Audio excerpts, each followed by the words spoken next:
والتفت الساق بالساق إلى ربك يومئذ المساق. Bismillahirrahmanirrahim. Alhamdulillahirabbil alamin. Wassalatu wassalamu ala al-mab'uthi rahmatan lil alamin. Wa ala alihi wa ashabihi wa man tabi'ahum bi ihsanin ila yaumiddin. Amma ba'd. Pembahasan yang lalu berhubungan dengan akidah Ahlussunnah wal Jamaah seputar pelaku dosa besar. Bagaimana kesimpulan masalah ini dari Abdul Baqi?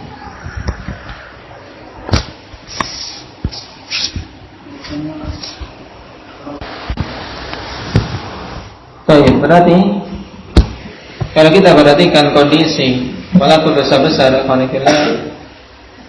nah bisa terbagi menjadi 3 keadaan sebagaimana kemarin disebutkan oleh Imam Ahmad rahimahullah. Kondisi yang pertama yaitu pelaku dosa besar yang bertaubat sebelum meninggalnya, nah, dan berhenti dari dosa yang dia lakukan. Maka tentunya orang yang seperti ini alhamdulillah harapan besar untuk diterima taubatnya. Nah, selama dia memenuhi syarat-syarat diterimanya taubat.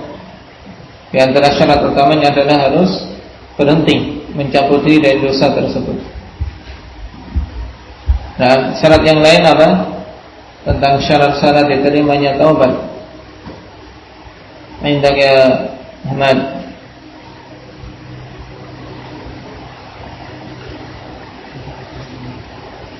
Sudah berhenti atau mencabut diri dari dosa tersebut. Yang kedua, penyesalan, an-nadam, harus menyesali. Kalau tidak menyesali bukan taubat namanya. Kemudian yang ketiga,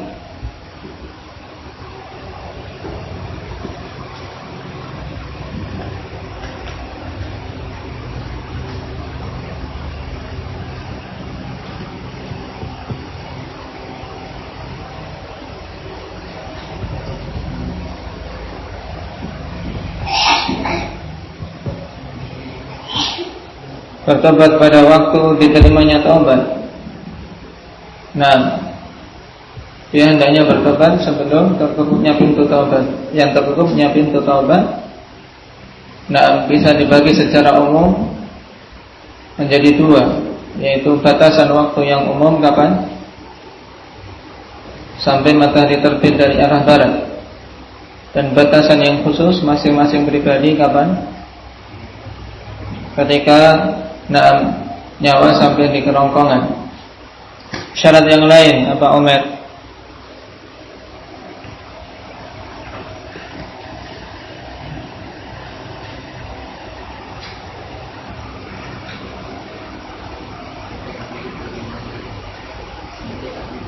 Bertekad untuk tidak mengulangi. Nah, baik. Ini 4 syarat utama alhamdulillah dalam taubat. Selain syarat umum yaitu ikhlas jelas. Nah, yang pertama tadi harus mencabut diri dari dosanya, meninggalkan dosa tersebut. Yang kedua, menyesali. Yang ketiga, bertekad untuk tidak mengulangi. Ini inti taubat, 3-tiganya. Kemudian ditambah dengan apa? Bertobatnya tersebut harus pada waktu yang masih diterima taubat. Karena di sana ada batasan waktu yang siapa saja kok melampauinya maka tidak bermanfaat taubat. Di antaranya yang berlaku bagi masing-masing pribadi yaitu tatkala nyawa sampai di kerongkongan. Sebagaimana sabda Rasul sallallahu alaihi wasallam, "Nah, innallaha yaqbalu taubatal 'abdi ma lam yughargir." Sesungguhnya Allah Subhanahu wa taala akan menerima taubat seorang hamba selama belum menggaruk-garuk. Nah, kita kembali kepada masalah dosa besar. Yang pertama tadi pelaku dosa besar mati dan telah bertobat, maka Allah Subhanahu wa taala akan berikan ampunan jika dia memenuhi syarat-syarat taubat tentunya. Yang kedua, pelaku dosa besar mati belum bertobat. Belum bertobat. Baik. Maka bagaimana kondisinya? Indaka Hamzah. Di bawah kehendak Allah Subhanahu wa taala. Apabila Allah kehendaki untuk ampuni, ya diampuni. Apabila Allah kehendaki untuk dihukum, maka diazab terlebih dahulu. Kondisi yang ketiga apa? Orang yang berbuat dosa tapi telah ditegakkan hukumannya di dunia. Seorang pelaku dosa besar, yang telah ditegakkan hukum had di dunia, maka hukum had itu sebagai penghapus dosa tersebut. Baik, ini 3 kondisi pelaku dosa besar. Kita masuk pada pembahasan berikutnya.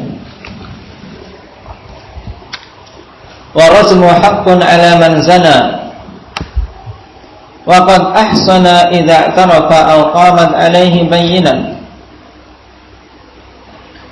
Pembahasan berikutnya berhubungan dengan masalah ar-rajm. Bahwasanya rajm itu hak. Dikarenakan dalil-dalil yang begitu banyak menunjukkan tentang tetapnya hukum ini dan tidak dimansukh. Perlu kita ketahui ikhwanifillah, pembahasan tentang rajm kembali ke pembahasan fiqhiyah berhubungan dengan kitabul hudud. Dan dimasukkannya perkara ini dalam kitab Aqidah Al-Qanifillah oleh Imam Ahmad rahimahullah ta'ala sebagai penegasan, karena perkara ini diselisih oleh orang-orang Khawarij. Dan memang kalau kita perhatikan, sebagian ulama memasukkan beberapa pembahasan fiqhiyah dalam kitab Aqidah dikarenakan di zamannya tersebar keyakinan ahli bidah yang mengingkari hukum tersebut. Contohnya sebagaimana ditetapkan Imam Al-Barbahari masalah mengusap khuf. Mengusap khuf, padahal itu pembahasan fiqhiyah. Dan di sini Imam Ahmad memasukkan masalah rajm. Hukum rajm. Ini juga masalah fiqhiyah berhubungan dengan hukum had. Dimasukkan dalam kitab fikih, kitab akidah, dikarenakan ada penyelesaian dari ahli bidah, yaitu orang-orang Khawarij yang tidak mengakui tetapnya hukum ini. Dan juga untuk membantah mereka-mereka yang mengatakan hukum ini mansukh secara mutlak. Baik. Padahal yang mansukh dalam masalah rajm hanyalah ayatnya saja, lafaz dari ayat. Adapun hukumnya masih tetap berdasarkan sunnah, berdasarkan contoh dari Rasul sallallahu alaihi wasallam, juga perbuatan para khulafaur rasyidin. Dikatakan oleh Syekh rahimahullahu taala dalam syarahnya, qultu nazalat fil rajmi ayatun thumma nusikhat tilawatan wa baqiyat hukman. Telah turun dalam permasalahan rajam suatu ayat, kemudian dihapus tilawahnya. Karena dalam nasikh wal mansukh di sana ada ayat yang dihapuskan tilawah dan hukumnya. Kemudian juga ada ayat yang dihapuskan hukumnya saja, tapi tilawahnya masih ada. Dan yang ketiga ada ayat yang tilawahnya dihapus tapi hukumnya masih ada. Di antaranya ini, bacaannya dihapus dari Al-Quran, tapi hukumnya tetap. Adapun ayat tersebut, bunyinya sebelum dihapus, sebagaimana disebutkan dalam catatan kaki. Asy-syaikhu wasy-syaikhatu idza zanaya farjumuhum al-battah. Nakalan min Allah wallahu azizun hakim. Ini dulunya adalah ayat yang dibaca termasuk bagian dari Al-Quran. Kemudian Allah Subhanahu wa ta'ala hapus ayat tersebut. Dan nasikh wal mansukh perkara yang hak, sebagaimana Allah Subhanahu wa ta'ala katakan, ma nansakh min ayatin aw nunsiha na'ti bi khairin minha aw mithliha. Dan pembahasan nasikh wal mansukh dibahas dalam ilmu ushul tafsir, juga dalam ushul fiqh. Waqad rajama an-nabiy sallallahu alaihi wasallam wal khulafa'u min ba'di. Dan sungguh Nabi sallallahu alaihi wasallam telah merajam dan juga para khalifah setelah beliau. Fayajibul akhdhu bihadzal hukmi, maka wajib untuk mengambil hukum ini. Wa alla naqa'a fi ma khafahu alaina Amirul Mukminin Umar bin Khattab radhiyallahu anhu. Dan jangan sampai terjadi pada kita perkara yang dikhawatirkan oleh Amirul Mukminin Umar bin Khattab radhiyallahu anhu. Baik. Tatkala kaum muslimin meninggalkan hukum tersebut, alhamdulillah, dan tidak mau menegakkan hukum had.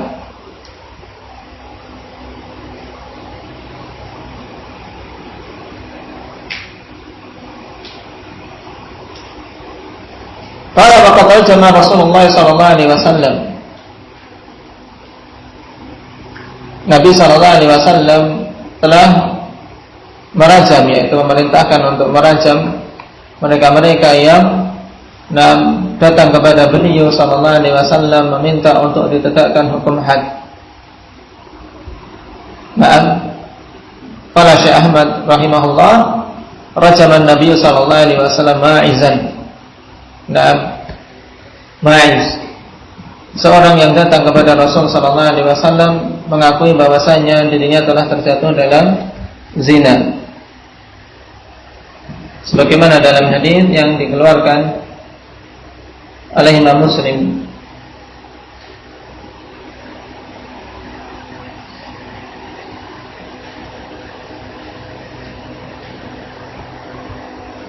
Di mana Ma'iz radhiyallahu anhu datang kepada Rasul sallallahu alaihi wasallam dan mengatakan inni zanaitu, aku telah berzina. Fa'arada anhu hatta sanna dzalika alaihi arba'a marrat. Maka Nabi sallallahu alaihi wasallam berpaling darinya. Dalam arti memberikan kesempatan kepada kepada Ma'iz untuk mencabut pengakuan dia, membatalkannya. Baik, sampai 4 kali. Maka tatkala dia mempersaksikan atas dirinya 4 kali, Rasulullah sallallahu alaihi wasallam pun mengatakan dan bertanya kepadanya, "Abika junun, apakah engkau gila?" Menjawab, "Tidak." Qala fa hal ahsanta, apakah engkau telah menikah? Dia mengatakan iya. Maka Nabi sallallahu alaihi wasallam memerintahkan untuk dirajam. Idhabu bihi farjumuh. Pergi dengan memerintahkan kepada para sahabat untuk membawa pergi Ma'iz dan untuk merajamnya. Baik. Demikian pula wal Ghamidiyah, dan seorang wanita Ghamidiyah yang datang kepada Nabi sallallahu alaihi wasallam mengakui bahwasanya dirinya telah berzina. Ini juga dalam Sahih Muslim. Wal Juhainah. Ini terbalik nunnya. Wanita Juhainah. Juga kisahnya dalam Sahih Muslim, dalam Kitabul Hudud. Wal Yahudiyain, dan 2 orang Yahudi. Yang mengakui bahwasanya mereka berdua telah terjatuh dalam zina. Dari sini kita ketahui alhamdulillah bahwasanya kebanyakan atau bahkan sunnah, dalil-dalil yang kita dapati dengan sanad yang sahih di mana Rasul sallallahu alaihi wasallam merajam pelaku zina itu berdasarkan i'tiraf. Karena kita ketahui tadi, dari perkataan Imam Ahmad rahimahullah taala, syarat ditegakkannya rajam waqad ahsana. Yang pertama apabila dia telah muhsan. Yang dimaksud dengan muhsan yaitu dia telah menikah dengan pernikahan yang sah.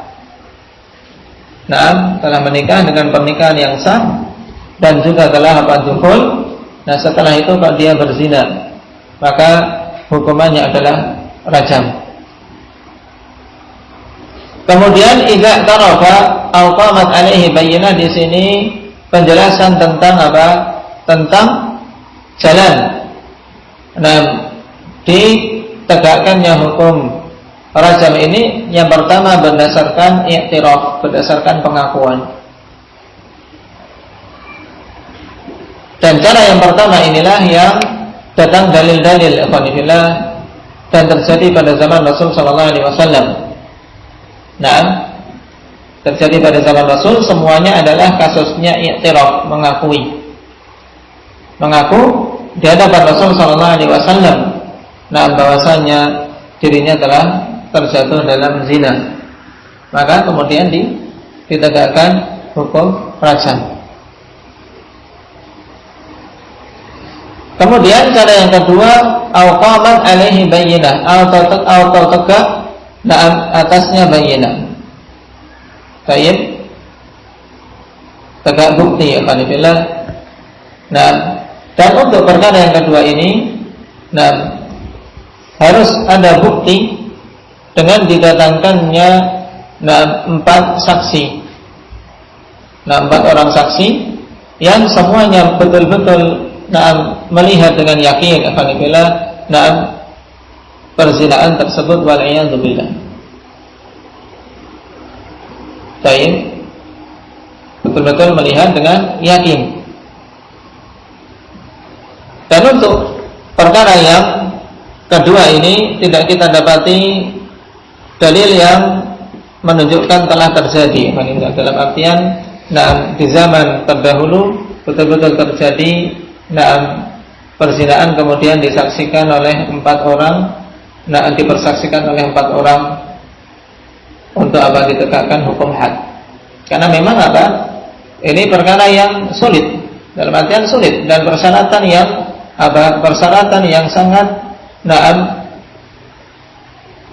ketat untuk apa? Bisa dipenuhi. Karena dipersyaratkan tidak boleh ada keraguan sedikit pun dari salah satu 4 orang tadi. Dan semuanya yakin betul-betul melihat. Sampai-sampai diibaratkan seperti apa? Melihatnya timba masuk ke sumur. Dan datang riwayat pada zaman Umar bin Khattab radhiyallahu anhu hampir terjadi perajaman disebabkan karena persaksian 4 orang. Dalam kisah Mughirah bin Syu'bah radhiyallahu anhu. Akan tadi akhwanillah, setelah 3 orang bersaksi, yang keempat ragu-ragu, yang keempat tidak berani. Maka akhirnya apa? Batal. Dan 3 orang yang mempersaksikan itu apa hukumannya? Dicambuk 80 kali. Baik. Kenapa? Karena mereka menuduh seseorang melakukan zina tanpa apa? Terpenuhi bukti. Jadi perkara kehormatan sangat dihargai dalam Islam. Siapa yang menuduh kepada saudaranya dengan tuduhan yang batil, apalagi masalah perzinaan, dijatuhkan padanya hukum had. Makanya tadi 4 orang sudah datang kepada Amirul Mukminin, 3-tiganya berani bersaksi kalau melihat Mughirah bin Syu'bah berzina. Kemudian yang keempat syak. Yang keempat ragu-ragu. Maka bagaimana seorang sahabi, seorang sahabi Mughirah bin Syu'bah radhiyallahu anhu, dituduh demikian. Tapi sebagai hakim, yaitu Amirul Mukminin sebagai hakim, beliau meminta untuk didatangkan saksi. Ternyata apa? Tidak terpenuhi. Akhirnya 3 orang tersebut dicampur. Kenapa? Karena saksi yang keempat tidak berani. Cambuk 80 kali. Dan riwayatnya sahih dalam Musannaf Abdul Razzaq tentang kisah pada zaman Umar bin Khattab radhiyallahu anhu tersebut.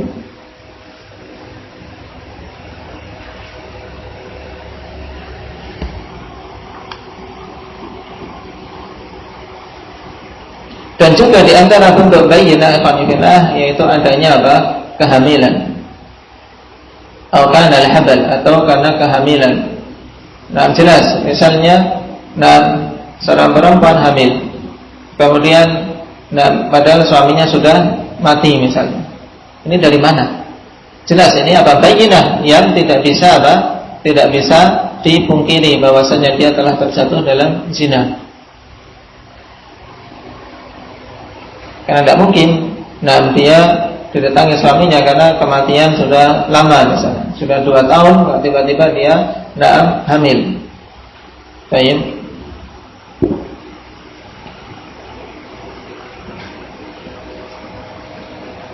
Qala wa qad rajamatil a'immatur rasyidun, dan para a'immah khulafaur rasyidin telah melakukan hukum rajam juga. Qultu yakni Syekh Ahmad An-Najmi rahimahullah Abu Bakr wa Umar wa Utsman wa Ali bin Abi Thalib radhiyallahu anhum. Wa lam yaf'alu dhalika illa li'annahum ya'lamuna istiqrar al-hukmi wa thubutahu 'an Nabi sallallahu alaihi wasallam. Dan tidaklah mereka melakukan yang demikian itu kecuali dikarenakan mereka mengilmui tetapnya hukum rajam ini. Bahwasanya hukum rajam masih tetap dari Nabi sallallahu alaihi wasallam, falam yunsakh, dan tidak dihapus hukumnya. Walam yubaddal, dan tidak diganti. Bal huwa baqin ila yaumil qiyamah, bahkan hukum ini tetap sampai tegaknya hari kiamat. Kemudian dalam catatan kaki ada kaidah bagus berhubungan dengan riwayat dari Umar bin Khattab yang disebutkan oleh Imam Al-Bukhari rahimahullah ta'ala dalam sahihnya juga Imam Muslim, yaitu riwayat dari Ibnu Abbas radhiyallahu anhuma an Umar bin Khattab radhiyallahu anhu wa huwa jalisun ala minbari Rasulillah sallallahu alaihi wasallam, dalam keadaan Umar duduk di atas mimbar Rasul sallallahu alaihi wasallam kemudian mengatakan, innallaha qad ba'atha Muhammadan bil haqq wa anzala alaihi al-kitab. Sesungguhnya Allah Subhanahu wa taala telah mengutus Muhammad sallallahu alaihi wasallam dengan hak dan menurunkan kepadanya Alkitab. Fakana mimma unzila alaihi ayatul rajm, dan adalah termasuk di antara yang diturunkan kepada beliau itu ayat rajam. Qara'naha wa wa'aynaha wa aqalnaha. Farajama Rasulullah sallallahu alaihi wasallam wa rajamna ba'dah. Maka kami pun membacanya sebagai ayat dari ayat Al-Qur'an. Kami memahaminya. Wa'aynaha wa aqalnaha, bermakna paham. Kami memahami, mengilmui tentang hal tersebut. Kemudian Rasul sallallahu alaihi wasallam juga melakukan perajaman dan kami pun merajam setelah beliau. Fa'akhsha in tala bin nasi zamanun an yaqula qa'il ma najidu ar-rajma fi kitabillah fayadillu bi tarki fariidatin anzalaha Allah azza wa jalla. Inilah yang dikhawatirkan oleh Amirul Mukminin yang disebutkan di depan oleh Syekh rahimahullah. Wa alla nafa'a fi ma khafahu alaina Amirul Mukminin Umar bin Khattab radhiyallahu anhu, di mana manusia kemudian tidak mengakui adanya hukum rajam. Dianggap ini hukum yang bengis, hukum yang tidak sesuai dengan hak asasi manusia, atau yang lainnya lagi mengatakan hukum rajam sudah dihapus, tidak sesuai dengan perkembangan zaman dan seterusnya. Tayyib, Amirul Mukminin mengatakan, maka aku khawatir apabila manusia telah melalui zaman yang lama, seorang akan mengatakan kami tidak mendapati rajam dalam kitabullah. Mana jidur rajma fi kitabillah. Fayadillu bitarki fariidatin anzalahu Allah, sehingga mereka itu sesat dengan sebab meninggalkan kewajiban yang Allah turunkan. Wa inna rajma fi kitabillahi haqqun 'ala man zana idza ahsan minar rijali wan nisa. Dan sesungguhnya rajam itu di dalam kitabullah hak, atas orang yang berzina apabila dia telah muhsan. Apa makna telah muhsan tadi? Baik, telah menikah dengan pernikahan yang sah. Ini syaratnya, menikah dengan pernikahan yang sah dan telah dukhul. Tayyib idza ahsana minar rijali wan nisa, dari kalangan laki-laki maupun wanita. Idza qamatil bayyinah aw kana al-habal aw al-i'tiraf, apabila tegak bayyinah dengan datangnya 4 orang saksi yang mereka betul-betul yakin melihat perzinahan tersebut, atau dengan bukti adanya kehamilan. Hamil dan jelas tidak ada suami pada wanita tersebut, baik suami karena pergi jauh atau karena sudah diceraikan, atau karena sudah ditinggal mati, awil i'tiraf, atau dengan pengakuan.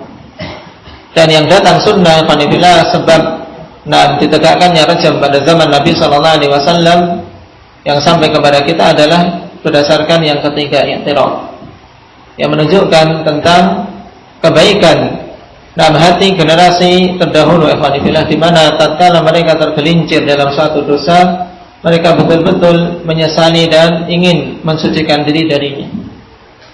Ingin bertobat pada Allah, dan bagaimana caranya agar gugur dosa tersebut, yaitu diantaranya dengan menyerahkan nyawanya agar ditegakkan hukum rajam padanya. Baik. Dan akar ini dari umat terdapat penjelasan yang jelas bahwasanya ayat rajam memang asalnya termasuk bagian dari Al-Quran, kemudian dihapus. Tapi yang dihapus apa? Dihapus bacaannya. Lafadznya dihapus dari Al-Quran, tapi hukumnya masih tetap berdasarkan sunnah. Baik. Barakallahu fikum. Naktafi bihada. Subhanakallahumma wa bihamdika asyhadu an la ilaha illa anta